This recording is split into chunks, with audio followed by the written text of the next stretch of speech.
lang ito ang traffic sign. Ito guys, makikita nyo dyan. Nandiyan, naka-flash.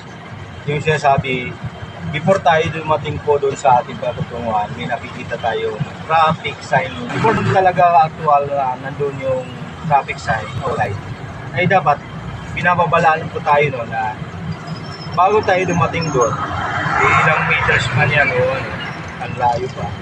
Mag-minor na po tayo, magdandaan, hindi yung diretso. Baka matulad po tayo doon sa iba natin mga drivers, nagtataka, lalo na yung no physical contact na pag-a-apprehend ng mga enforcers, eh pinadadalahan po ng sulat.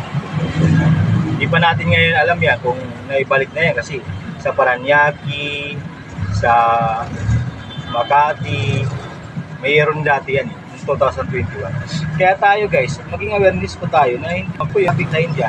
Tatungin natin yun guys. Yung gabi mo sa ay sabihan mo na. Panoorin mo ang video. Maraming salamat.